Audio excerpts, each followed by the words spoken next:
नमस्कार, कच्चा चिट्ठा देख रहे हैं आप और मैं हूं आपके साथ शिवानी पांडे। नंबर 1 चैनल के नंबर 1 शो कच्चा चिट्ठा में आज बात एटम बम से भी खतरनाक हथियार की। पूरी दुनिया में हेडलाइंस छप रही हैं कि पुतिन जंग हार रहे हैं, लेकिन आज पुतिन पूरी दुनिया के सामने आए। उनकी बॉडी लैंग्वेज देखकर कोई भी नहीं कह सकता कि पुतिन ये युद्ध हारेंगे। ऐसा क्यों कहा जा रहा है, आप ये स्पेशल रिपोर्ट देखिए। बहुत चौंकाने वाली बातें हैं जिनसे जेलेंस्की की नींद उड़ चुकी है।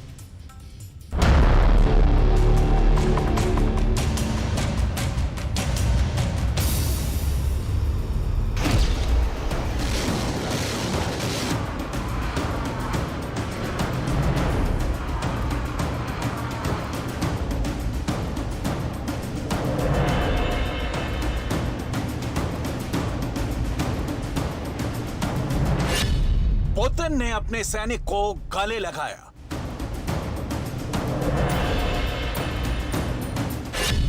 पुतिन ने खुद राइफल उठाई।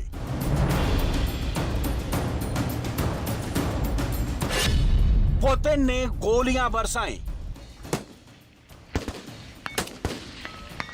पुतिन के अंदर आत्मविश्वास की कोई कमी नहीं है। चाहे जेलेंस्की खार्किव छीन ले, चाहे इज्यूम में रूस की फौज को हरा दें, या फिर लीमान में पुतिन की आर्मी को खदेड़ दें,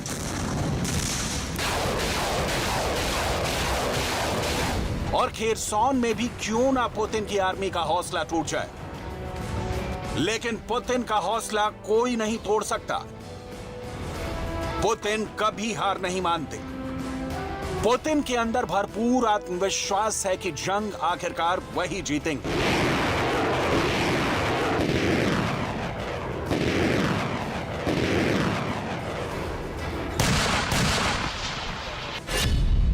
पुतिन ने जंग की ऐसी रणनीति बनाई, एटम बम के बिना भी जीत करीब आई। एटम बम से भी खतरनाक प्लान तैयार है। पूरा यूक्रेन थर थर कांपेगा। आखिर क्या है पुतिन के कॉन्फिडेंस की वजह? आखिर क्या है पुतिन की गारंटेड जीत वाली स्ट्रेटजी? सब कुछ बताएंगे आपको। पहले देखिए पुतिन का ये जलवा। मॉस्को के दक्षिण पश्चिम में पुतिन रूस के एक सैन्य अड्डे पर गए और वहां पर रूस के उन सैनिकों से मुलाकात की जिनको यूक्रेन युद्ध के लिए हाल में मोबिलाइज किया गया है।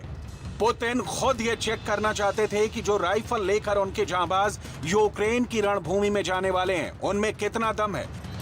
इसलिए खुद पुतिन ने फायरिंग करके राइफल की ताकत का अंदाजा लगाया और फिर एक जवान को गले लगाकर रूस की पूरी आर्मी का जोश बढ़ाया। पुतिन को जंग का पूरा सामान दिखाया गया, एक एक हथियार और सामान जिसको लेकर रूस के जवान यूक्रेन के अंदर जाएंगे, वो सब पुतिन ने चेक किया। जूतों से लेकर चटाई तक और चटाई से लेकर खाने के बर्तन तक पुतिन ने देखे।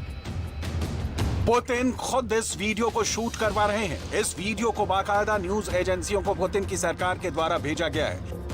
इससे बिल्कुल साफ है कि पुतिन चाहते हैं कि यह वीडियो दूर तक जाए और उनकी इमेज को जो धक्का लगा है उस पर सुधार हो। पुतिन को हथियारों का काफी शौक है। पुतिन ने कभी खुद को दुनिया के सामने कमजोर की तरह पेश नहीं किया।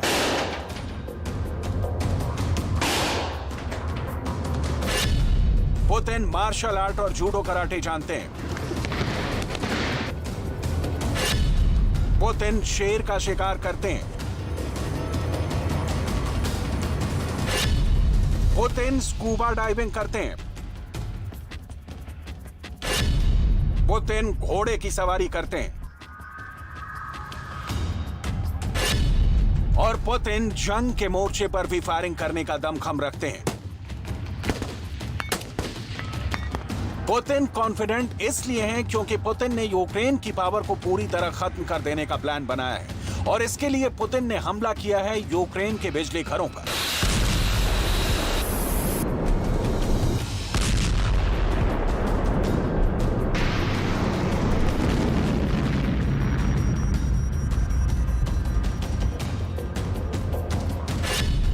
यूक्रेन के 30% बिजली घर पुतिन की सेना ने बर्बाद कर दिए हैं। पुतिन की आर्मी ने यूक्रेन के 300 से ज्यादा बिजली घरों को नष्ट कर दिया है।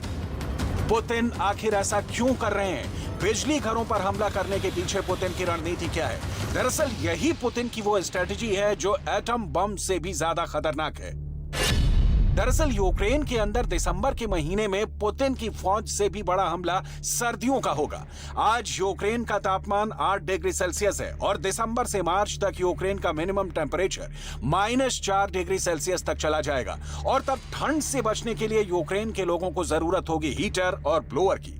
लेकिन जब बिजली ही नहीं होगी तो यूक्रेन के लोग हीटर और ब्लोअर का इस्तेमाल ही नहीं कर पाएंगे और ऐसी स्थिति में पूरा यूक्रेन सर्दियों के अंदर जम जाएगा। बिना हीटर और ब्लोअर के यूक्रेन के लोग थर थर कांपेंगे और इसीलिए यूक्रेन के बिजली घरों पर हमले करना एटम बम से भी ज्यादा खतरनाक इसलिए है क्योंकि दूसरे विश्व युद्ध में 3 करोड़ लोग तो ठंड और भूख से मर गए थे। तो ये आने वाली ठंड निश्चित रूप से यूक्रेन के लोगों के लिए कयामत लेकर आने वाली है। जर्मनी के चांसलर ओलफ शोल्ज ने कहा है कि रूस ऊर्जा और खाद्यान्न पर हमले करके यूक्रेन को हराना चाहता है। ये युद्ध जीतने का गलत तरीका है।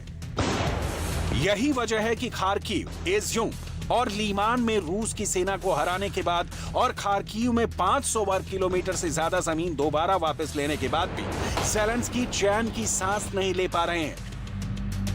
ज़ेलेंस्की ने आदेश दिया है कि जल्द से जल्द बिजली घरों की मरम्मत की जाए, लेकिन सच्चाई ये है कि ज़ेलेंस्की कितना ही शोर मचा लें, यूक्रेन के बिजली घर इतनी जल्दी ठीक नहीं हो पाएंगे। ज़ेलेंस्की ने खुद कहा है कि रूस अभी और पावर प्लांट्स पर भी हमला करने जा रहा है। Російський терор проти наших енергооб'єктів спрямований на те, щоб створити Україні якнайбільше проблем з електрикою і теплом цієї осені і взимку. І щоб якнайбільше українців поїхали до ваших країн. Держава-терорист вже погіршила соціальні умови у ваших країнах, але хоче ще погіршити, провокуючи хвилю переселення. अगर अमेरिका को यह जंग जीतनी है तो उसे यूक्रेन को सर्दियों से बचाना ही होगा। दूसरी तरफ खेरसॉन के अंदर से आम लोगों को लगातार बाहर निकाला जा रहा है। रशियन टीवी ने दिखाया है कि कैसे खेरसॉन के लोगों को बाहर निकाला जा रहा है। तस्वीरें काफी परेशान करने वाली हैं। बच्चों से लेकर बूढ़ों तक, महिलाओं तक को अपना घर छोड़कर बाहर निकलना पड़ रहा है। लेकिन यह मजबूरी है क्योंकि खेरसॉन के अंदर कोई भी बम जान ले सकता है।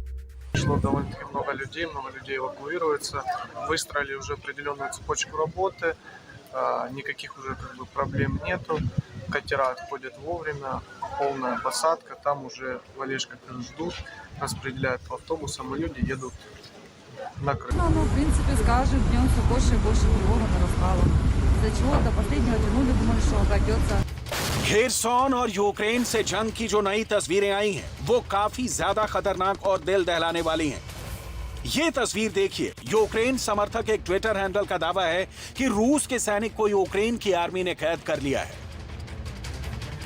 ये तस्वीर भी यूक्रेन के सोशल मीडिया पर वायरल है। दावा ये किया जा रहा है कि यूक्रेन के एयर डिफेंस ने रूस की एक क्रूज मिसाइल को मार गिराया है।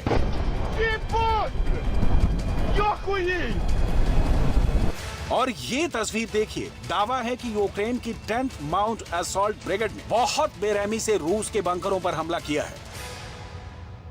ये एक और तस्वीर देखिए। कैसे चुन चुनकर यूक्रेन के अंदर रूस के सैनिकों को निशाना बनाया जा रहा है। ये वीडियो भी यूक्रेन की एक समाचार संस्था ने पोस्ट किया है।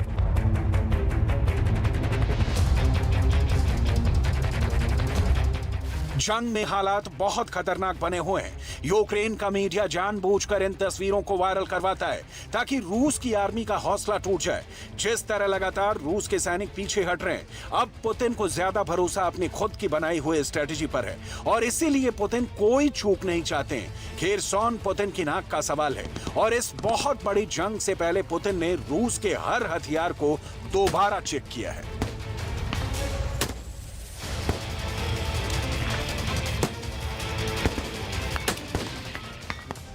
पुतिन ने ज़ेलेंस्की की नींद छीन ली है, लेकिन ज़ेलेंस्की के लिए सबसे बड़े खौफ वाली खबर यह है कि कादिरोव के बाद उनका एक और बड़ा दुश्मन उनके बहुत करीब पहुंच चुका है। अमेरिका ने दावा किया है कि ईरान के कमांडो यूक्रेन में लड़ने के लिए पहुंच गए हैं।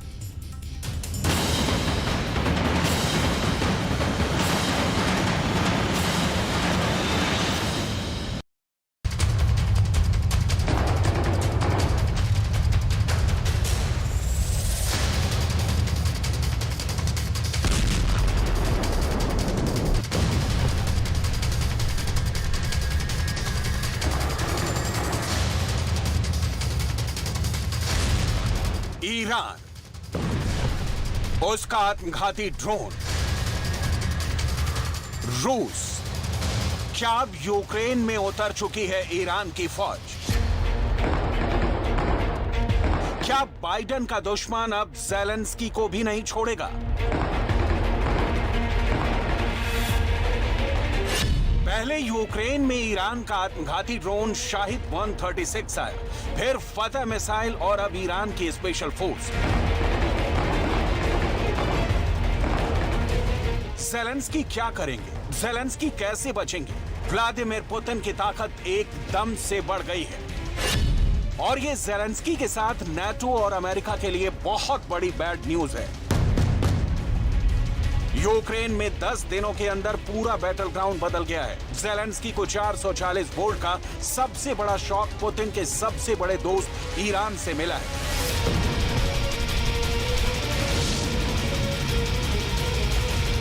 क्योंकि रूस को जो ईरान ने दिया है उसकी वजह से ज़ेलेंस्की की फौज के पैर उखड़ने लगे हैं।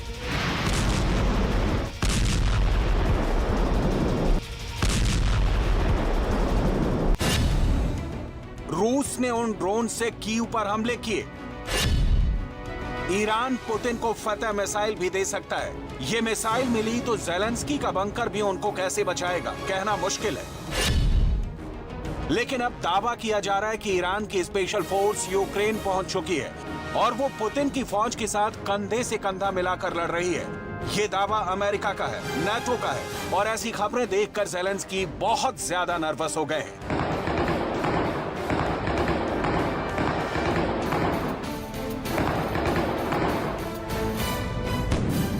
अमेरिका के रक्षा विभाग ने सबसे पहले यह दावा किया कि ड्रोन के बाद ईरान की फौज भी यूक्रेन पहुंच चुकी है। इसके बाद अमेरिका की मीडिया में यह खबर हेडलाइन बन गई। यूरोप और खासकर ब्रिटेन के अखबारों में यह सबसे बड़ी सुर्खियों में से एक है।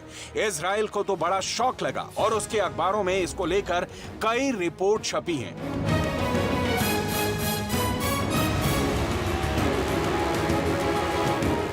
अमेरिका के दावे पर सब हैरान हैं।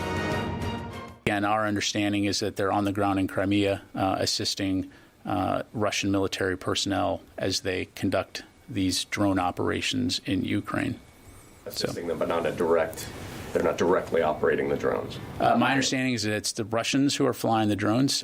So yes, they are assisting the Russians in those operations. Ukraine में युद्ध को लेकर अमेरिका की बातें कितनी पुख्ता हैं, इस पर कुछ भी कहना अभी जल्दबाजी होगी। रूस ने अभी तक ईरान के ड्रोन इस्तेमाल करने की बात से इनकार किया है, लेकिन पूरी दुनिया ने देखा है कि ईरान के ड्रोन कैसे यूक्रेन में कहर मचा रहे हैं।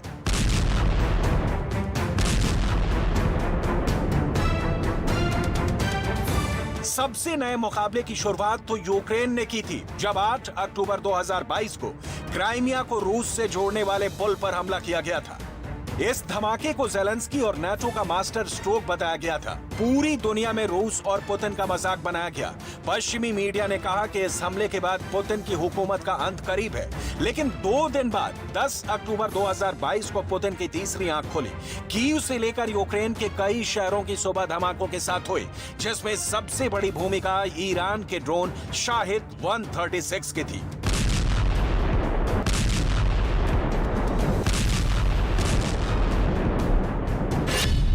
कहा गया कि पुतिन ने तीसरी आंख खोल ली है और अब यूक्रेन के साथ नाटो देखेगा कि पुतिन कैसी तबाही मचाते हैं।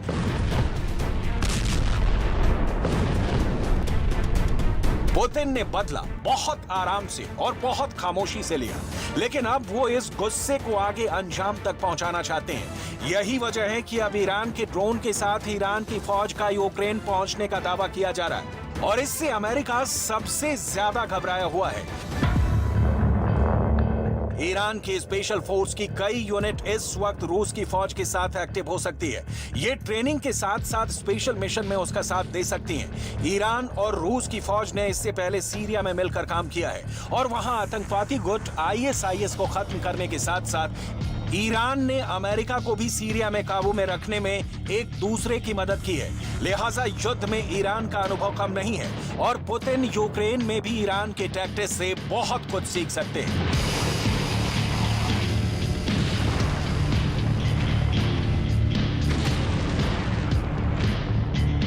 उनके पास कादिरव जैसा कमांडर पहले से ही मौजूद है, जिसके चेचन लड़ाकों ने मारियोपोल जैसे बड़े शहर को जीतने में बड़ी भूमिका निभाई है। और अब यूक्रेन में ईरान की फौज के उतरने की बात की जा रही है। उसके ड्रोन ने तो पहले ही कहर मचाया हुआ है। कीव की सड़कों पर बहुत दहशत है। ऐसी इमरजेंसी तो कीव ने युद्ध की शुरुआत में भी नहीं देखी थी। इस तरह पुतिन ने ज़ेलेंस्की को जवाब दिया है और क्राइमिया हमले के बदले का पहला ट्रेलर दिखा दिया है। पुतिन के बदले का कैनवास सिर्फ कीव तक सीमित नहीं रहेगा, इसकी पूरी गारंटी है, क्योंकि अब रिपोर्ट है कि शाहिद ड्रोन के बाद ईरान अपनी बहुत ही खतरनाक फतह 110 मिसाइल भी पुतिन को दे सकता है। ये मिसाइल 300 किलोमीटर की रेंज तक 3 मीटर के सटीक दायरे में हमला करती है। अमेरिका से लेकर यूरोप तक मीडिया इसी मिसाइल की बात कर रहा है। इजराइल में भी यही मिसाइल चर्चा में है कि पुतिन ने ईरान से फतह 110 को लेकर बात पक्की कर ली है। यूक्रेन की मीडिया और सरकारी सोर्स भी अब ईरान की इस मिसाइल को लेकर बहुत ज्यादा दहशत में है। जब से ये बात ज़ेलेंस्की को पता चली है, वो बहुत दहशत में है और अब उनकी एक ही डिमांड है कि किसी भी तरह यूक्रेन की फौज को ऐसे एयर डिफेंस सिस्टम से लैस किया जाए जो ईरान के ड्रोन और मिसाइल को काउंटर कर सके।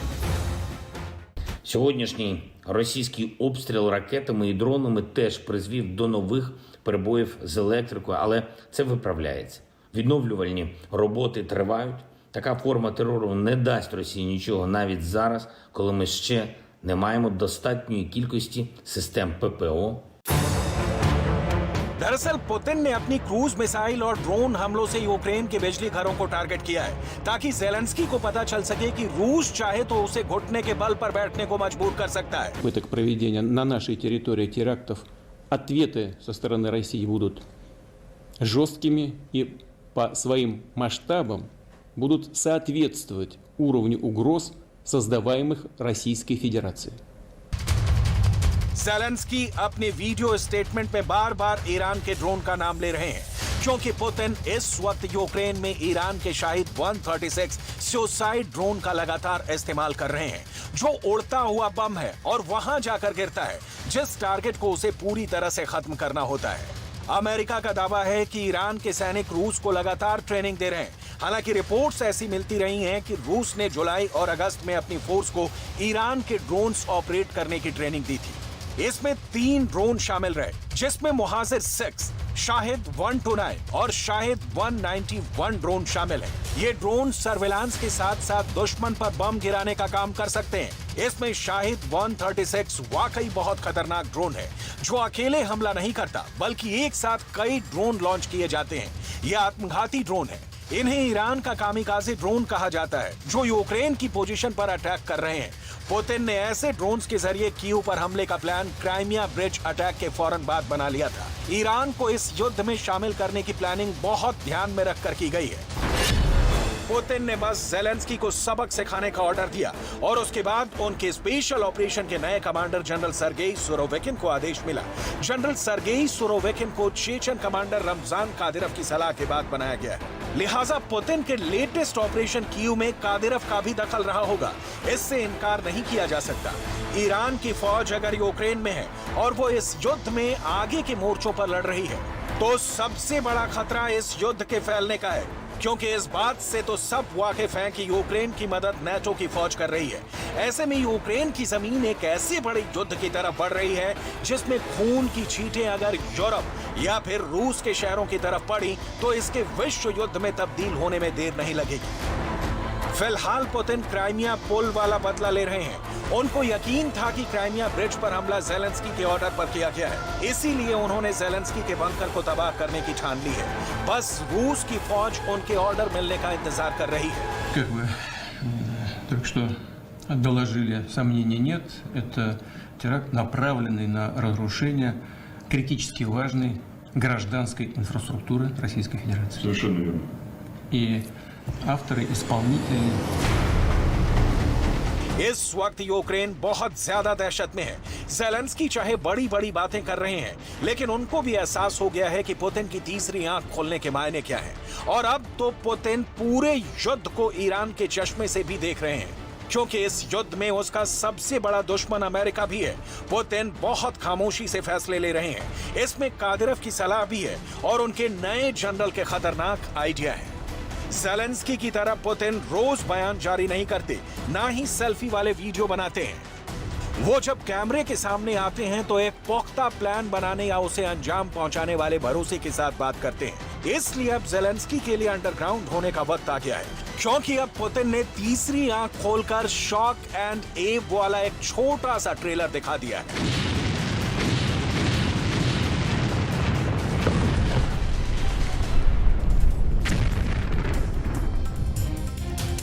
ब्रिटेन की सियासी उथल पुथल पुतिन के लिए गुड न्यूज है। ब्रिटेन की पूर्व पीएम लिज ट्रस पुतिन के लिए बहुत खतरनाक बन चुकी थी। पुतिन के मना करने के बावजूद लिज ट्रस यूक्रेन को हथियार सप्लाई लगातार कर रही थी और लिज ट्रस के इस्तीफे के बाद पुतिन की लिस्ट में अगला दुश्मन कौन है, इस रिपोर्ट में एक नया नाम है।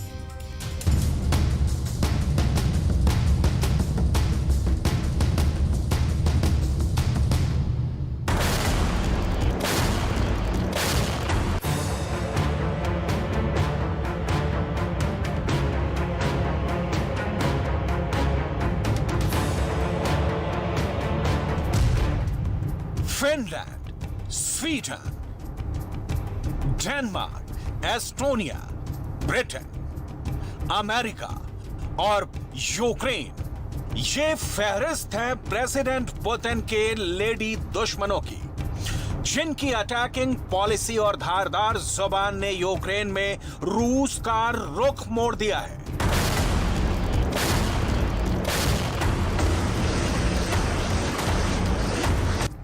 यूरोप की इन सुपर लेडी से पुतिन की अदावत की पूरी कहानी आपको दिखाएंगे। फिलहाल पुतिन के सुकून के वो पल दिखाते हैं जिसे और कोई नहीं, पुतिन की लेडी दुश्मन नंबर 1 ब्रिटेन की पूर्व और अभूतपूर्व प्राइम मिनिस्टर लिज ट्रस ने पुतिन को फराहम कराया है। सुनिए लंदन की वाणी का मॉस्को वाला पावरफुल इम्पैक्ट।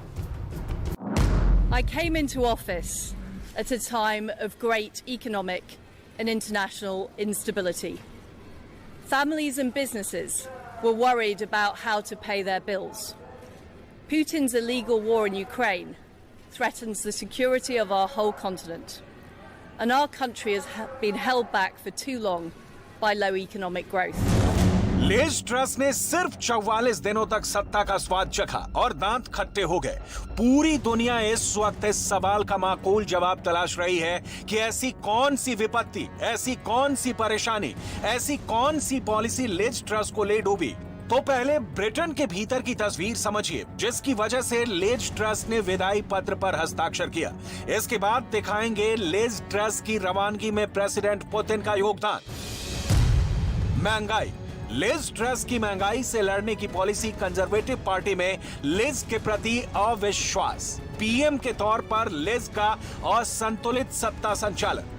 लिज ट्रस को सिर्फ 44 दिन में यह एहसास हो गया कि चुनाव प्रचार के दौरान जो बड़े बड़े वादे उन्होंने जनता से किए थे उन्हें वो पूरा नहीं कर पाएंगी। लिहाजा लिज ट्रस ने कुर्सी से उतर जाना ही अच्छा समझा और ब्रिटेन को फिर उसी राह पर छोड़ दिया। यानी एक बार फिर ब्रिटेन को अपने नए प्रधानमंत्री की तलाश है। ब्रिटेन के राजनीतिक उथल पुथल के चलते दुनिया भर में जग हंसाई हो रही है। कई लोग ब्रिटेन के बनाना रिपब्लिक में बदलने की भी आशंका तक जता रहे हैं। ब्रिटेन में सत्ता बदलने की परिपाटी बहुत मजबूत है, लेकिन सवाल है कि लिज ट्रस के सत्ता से कनेक्शन कट में पुतिन ने कैसे भूमिका अदा की। इसका पूरा शास्त्र आपको जरूर समझना चाहिए, क्योंकि ब्रिटेन उन यूरोपीय देशों में से है जिसने यूक्रेन को इतने हथियारों का जखीरा सप्लाई किया है कि पुतिन की आंखें ब्रिटेन के खिलाफ रक्तिम हो गई। लिज ट्रस का जब ब्रिटेन का पीएम बनना तय हुआ, उसी वक्त रूस ने जो रिएक्शन दिया था वो पुतिन का लिज ट्रस के प्रति नीति का सबूत है। रूस के राष्ट्रपति व्लादिमीर पुतिन के प्रवक्ता दिमित्री पेस्कोव ने बयान दिया कि अब मॉस्को और लंदन के बीच पड़े ठंडे संबंध और बिगड़ सकते हैं। 44 दिनों में लिज ट्रस ने रूस की सारी आशंकाओं को सत्य साबित किया। रूस के खिलाफ यूएन में लिज ट्रस का बयान गवाह है कि वो किस स्तर तक पुतिन के हमले की आलोचक हैं। लिज ट्रस का करीब 1.5 महीने का कार्यकाल रूस के लिए काल साबित हुआ। इन दिनों में ही रूस ने यूक्रेन में सबसे बड़ी तबाही झेली। इलाके दर इलाके यूक्रेन ने दोबारा विजित कर लिए। आलम यह हो गया कि मिसाइलें भी यूक्रेन के एयर डिफेंस सिस्टम के सामने दम तोड़ने लगी।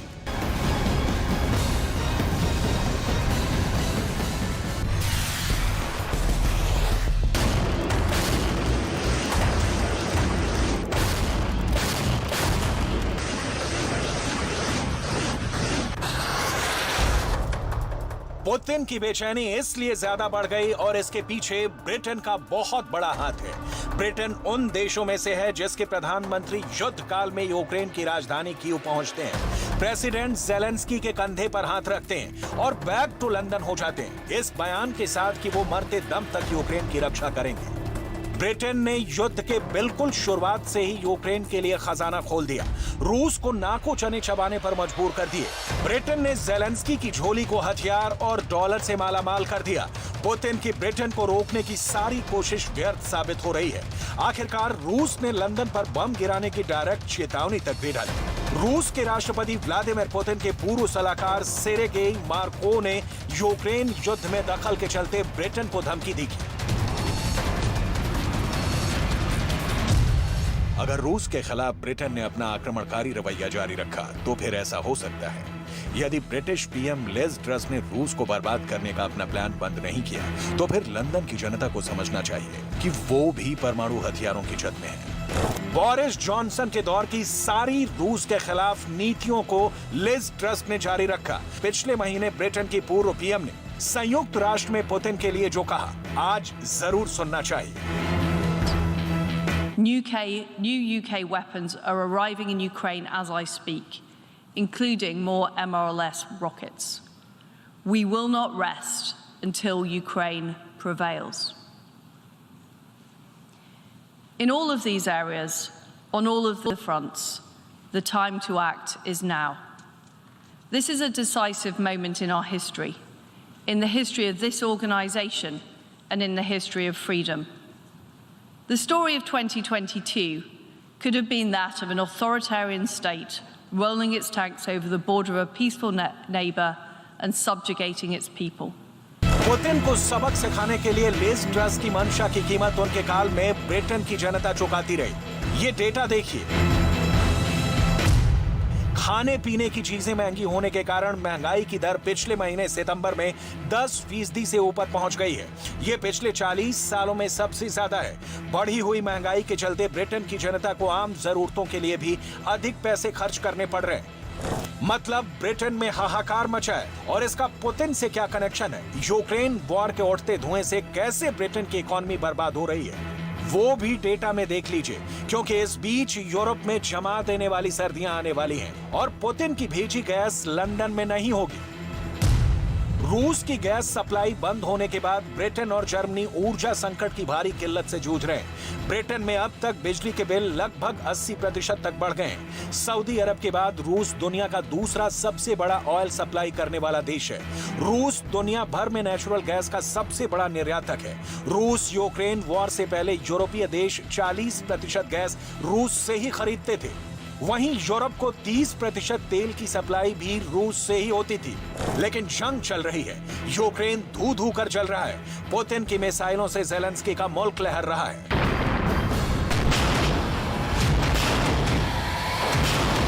ब्रिटेन और अमेरिका के हथियार ही यूक्रेन के सैनिकों की जान है। हथियार खत्म, खेल खत्म। चाहे पुतिन का हथियार कम पड़ जाए या ज़ेलेंस्की का, जिसका कम पड़ेगा उसकी हार होगी। हालांकि ये सत्य है कि लिज ट्रस हो या बोरिस जॉनसन, ब्रिटेन का प्रधानमंत्री कोई भी हो, वो पुतिन के सामने एक समान भाव रखता है। लिज ट्रस अब पीएम नहीं है तो पुतिन के लिए इससे अच्छी बात क्या होगी कि ब्रिटेन में राजनीतिक उथल-पुथल मची रहे। हालांकि पुतिन के गैस सप्लाई कट से ब्रिटेन पर इसका असर बहुत ज्यादा नहीं होने वाला। क्योंकि ब्रिटेन की कुल गैस जरूरत का सिर्फ 5% रूस से आता है, जो अभी बंद है। ब्रिटेन यूरोप में सबसे ज्यादा बिजली को गैस में कन्वर्ट करने वाला देश है।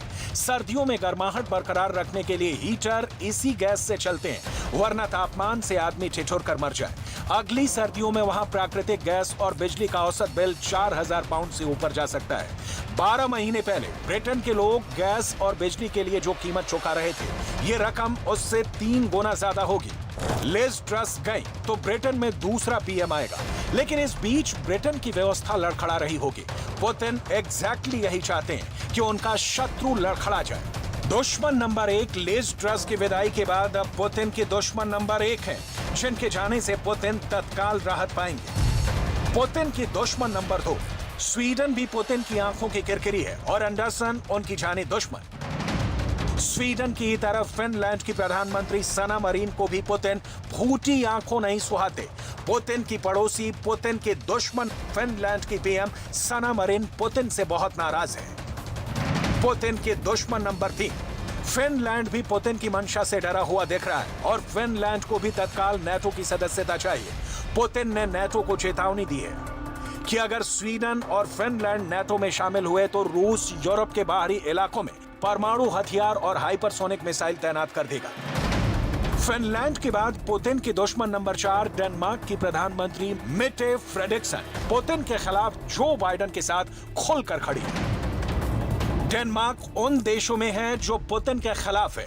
युद्ध के बिल्कुल शुरुआत से ही डेनमार्क यूक्रेन को मदद करता आ रहा है। पुतिन की नीतियां डेनमार्क के पीएम को भी अच्छी नहीं लगती। पुतिन की दुश्मन नंबर 5 है एस्टोनिया के प्रधानमंत्री काया कैलास, जो इस वक्त यूरोप की आयरन लेडी के नाम से मशहूर हो चुकी हैं।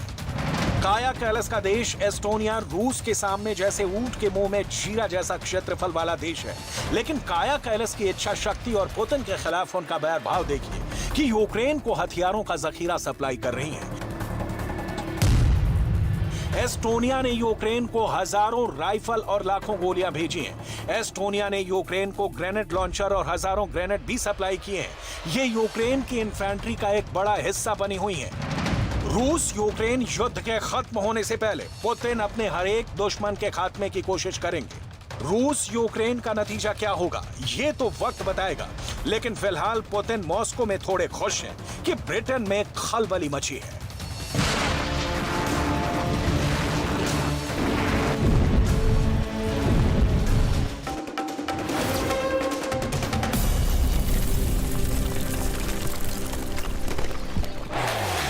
दुनिया की नंबर 1 T20 टीम अब है दुनिया जीतने को बेताब। साथ है 150 करोड़ लोगों का विश्वास,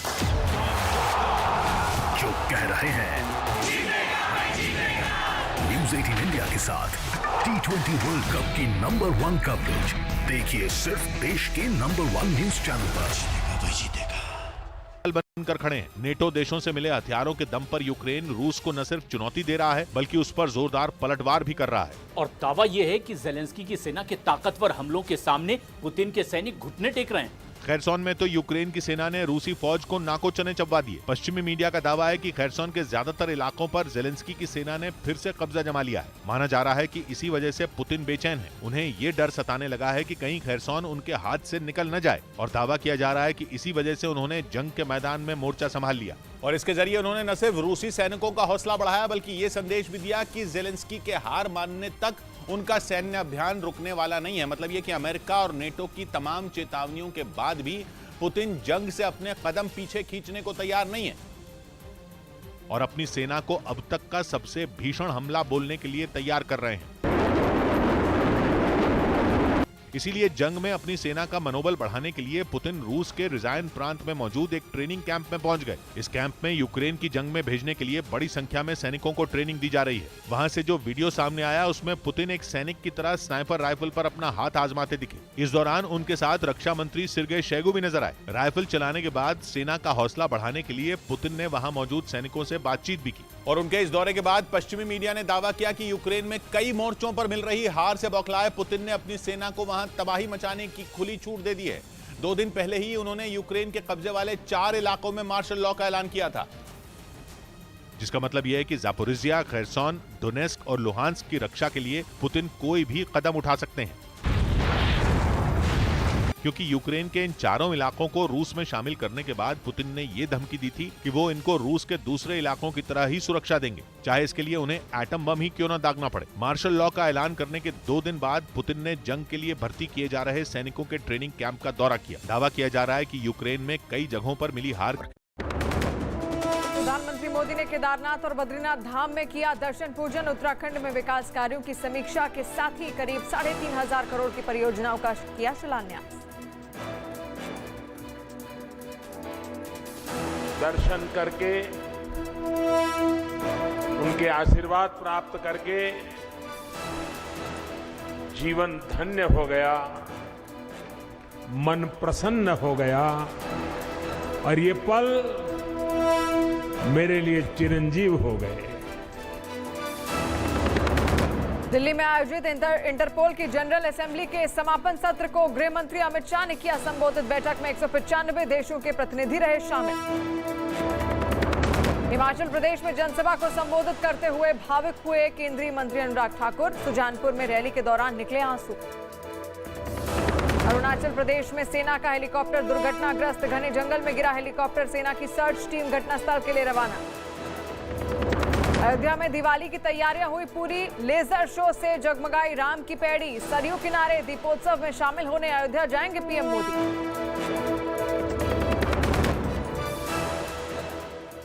बहुत बड़ी मुसीबत टूटने वाली है। ऐसा माना जा रहा है कि जंग में पुतिन यूक्रेन पर न्यूक्लियर अटैक का इरादा पक्का कर चुके हैं। सिर्फ इरादा ही नहीं बल्कि यूक्रेन जंग के हालात जिस तरह इशारा कर रहे हैं उन्हें देखकर तो यही लग रहा है कि जैसे ही पुतिन की परमाणु हमले की तैयारी पूरी होगी वो एटम बम का बटन दबा देंगे और अगर न्यूक्लियर अटैक हुआ तो अमेरिका सीधे सीधे इस जंग में कूद पड़ेगा, जो पुतिन के परमाणु हमले का जवाब न्यूक्लियर अटैक से देगा, जिसका मतलब होगा तीसरे विश्व युद्ध की शुरुआत।